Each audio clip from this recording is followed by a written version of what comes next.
Hey everybody, I wanted to pop on here because I had all but one client today ask me how I got started, how this all came to be, Massage Wellness Beyond, how it is that I do all of the things that I do because we do so much, and I in particular am able to do so much. And it was really a great day. I saw tons of clients. It was a packed, long, full day, and that's exactly how I like it.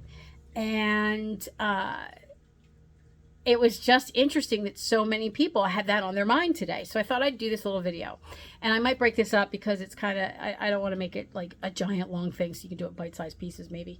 But it really started, and this is what I told people, it really started when I was a kid. I was sick all the time. I had migraines, I had asthma. I was always sick with, first when I was younger, it was croup, then it was bronchitis, then sometimes I got pneumonia. I mean, it was just a constant thing. Digestive thing. I mean, it was a constant thing. I look backwards now knowing what I know, and I venture to guess I had food allergies and sensitivities that just weren't recognized back then, that were triggering a lot of this. And childhood trauma that was also likely a trigger that people didn't recognize back then. And just a lot of stuff, circumstances that fostered the manifestation of some of these things. And then it was also combined with genetics, and on both sides of the family, some autoimmune genetic predispositions. So all of that said, I spent about 4 years on homebound tutoring in not even going into a school, where the state would send in a teacher in for 1 hour a week in each of the four major subjects. That's what they paid for. We didn't have homeschooling like we do now. And during that period, thank God for my mom, always raising and instilling in me the desire to be better, to want more, to do better, and the desire to learn and have curiosity. I became a very self-motivated learner. And that was just, that one thing has probably been one of the most instrumental things for me to learn, and I recommend it to anybody. You need to be curious. You need to be self-motivated to learn, and that's how you grow. If I could impart that would be one thing I'd want to impart on everybody. But through all of that, we didn't have the internet. You couldn't look it up. Boy, I would have really been dangerous then. But we had correspondence courses. At one point I wanted to write children's books, and I did write and publish a children's book. But I took a correspondence course. That was something. So different from today. You do your assignment, send it off, wait for the grade to come back, and then edit it, and then send it off in the mail again, in snail mail. Oh my word. So we also had the double day book club. Do you remember that? If you're old enough, I'm really dating us if you remember that. So back then you would subscribe to this, in your opening order you'd be able to choose 5 or 7 books or whatever it was. And of course I chose all these books, and it was almost never fiction, really rarely fiction. I just wanted to learn, and that's how I still am. Very rarely, if I'm lucky and read a fictional book, it's maybe once a year.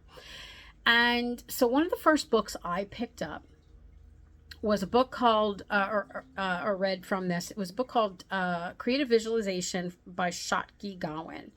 This particular book was all about manifestation, mindset, visualizing what it is you want to feel, have, do, be, so on and so forth. And I'd never seen anything like that. It was, very new agey back then. And I embraced every single solitary bit of it. And that was one of the most instrumental things for me.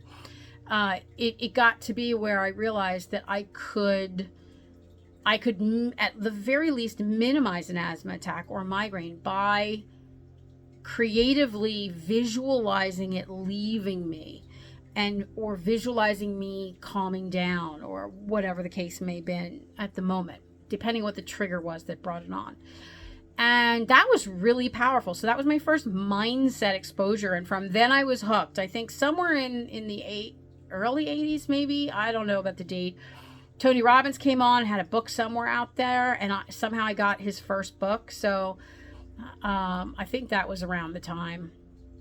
And Dr. Wayne Dyer, yeah, and oh, I'm trying to think who else. There's a couple others that are in my head, but I can't get them out now. And I just kept ordering these things and reading them. So mindset, wellness practices, nutrition, healing the body from the inside out. Those all became massive passions for me.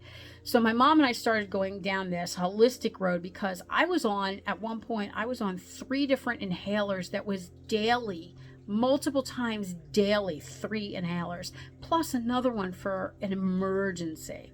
And as well as an oral medication, Theodore, for the asthma, and as well as another medication for the allergies, and another medication for the migraines to keep them at bay, even though I was still winding up in an emergency room once a week at least for either a migraine, an asthma attack, or something. And I was getting Demerol. I was getting, I don't even think they give you Demerol anymore because they've determined it's too bad to give you. So you can imagine how much stuff I was on. And so we went down this road, and my mom was recommended to take me to this doctor, Dr. Mike, I remember, and he was a DO, and he did chiropractic adjustments and had to tell us not to tell anybody because it wasn't accepted yet. And everybody thought he was a quack, because he did chiropractic adjustments. Can you imagine? So at one point she took me for a colonic. Oh, can you picture me as a teenage girl with my mom taking me to get a colonic? Oh, that was not a good day.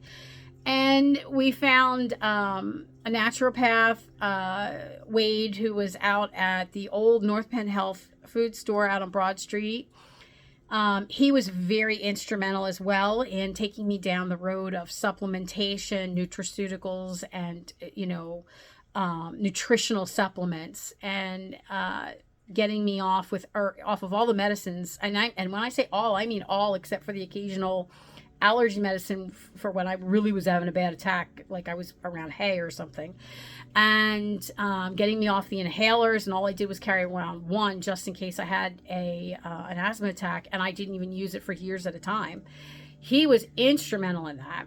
So he exposed me to that whole wellness, nutrition, and then that was the beginning of my path. And I've taken certification courses and all kinds of things ever since. Between mindset, nutrition, supplementation, healing the body from the inside out. Also, as a teen, I went to the La Crest Health Club, and if you remember that, in Lansdale, and there were 2 massage therapists there. One was Rose, one was Rosemary. Both of them, but quite by accident, we realized that if they were able to work on me quickly enough at the beginning of a migraine or an asthma attack, almost 95% of the time, they could stop it in its tracks just by manipulating muscles and calming me down and visualization and things like that. So there was my first exposure, again, reinforcing the mindset, but my first exposure to energy work and body work with the massage. So I became engrossed and fascinated by anatomy and physiology and how the body works and everything. And then I had a gazillion injuries that also helped me learn and through experience. And so that began that. In my teens, of course, like most teenage girls at that time, I loved Vogue and everything. So I got interested in the skin and beauty. So I went to cosmetology school first. In 1983. I should not be admitting to these things. And so that gave me a whole nother set and side of things that you now see in here that we do. And I spent some years, 9 years actually, with a network marketing company that gives out free cars and has lots of makeup. And I had the cars, and it was such a good experience, a growth experience. It really helped me learn how to talk to people, how to be approachable, how to do how to run a business, because you're self-employed when you're doing those things. And that was kind of the inkling that got me into the business world of things. and made me want to have my own business in a brick and mortar like you see here now with Massage Wellness and Beyond. And so that was my first business education. And then I went to college for, I went into the accelerated business degree program, and quickly realized that everything I was learning all along the way and keeping this 4.0 for was going to be about worthless, because it was really geared towards corporate business, and I wanted no parts of corporate business. I had worked in corporate with AT&T for a stint, hated every single minute of it, and I knew that was not going to be for me. So that really didn't give me much, and it became really evident that I was going to need to hire a coach, go take another program, do something, another certification course, something that was going to give me more business knowledge. So that's exactly what I've done over all of these years. I have hired coaches to coach me in areas of business, self-development, finance, mindset, all sorts of things, nutrition, physical activity, and I even became a personal training coach in that respect, furthering my understanding of all that. So it just kind of, kept blossoming, and I kept adding and adding and adding certifications, trainings, coaching experiences, now online and in person. I just came back from Mexico from another one. And all of those things, all of them, they just all go together, because if you're stressed, if you're nutritionally devoid, if you're not feeling well, your skin's going to show it. Your body's going to feel it. If your body's out of whack, it doesn't matter how many things you're doing right, with your, in your business is going to suffer because your body is suffering and you're not feeling well. If you are, doing a lot of the right activities in your life, your business, in terms of your health, but your mindset is not in check, that might actually be the most important thing in every single one of these areas. I think it is. In fact, it is. If that is not in check, then every single other thing is going to suffer. Or if it does not suffer externally, visibly, your experience of it will be suffering. So anyway, so that's how we came into all of these wonderful different things. I don't think I missed one, but I might have. I have no idea. So anyway, it was just a really good day.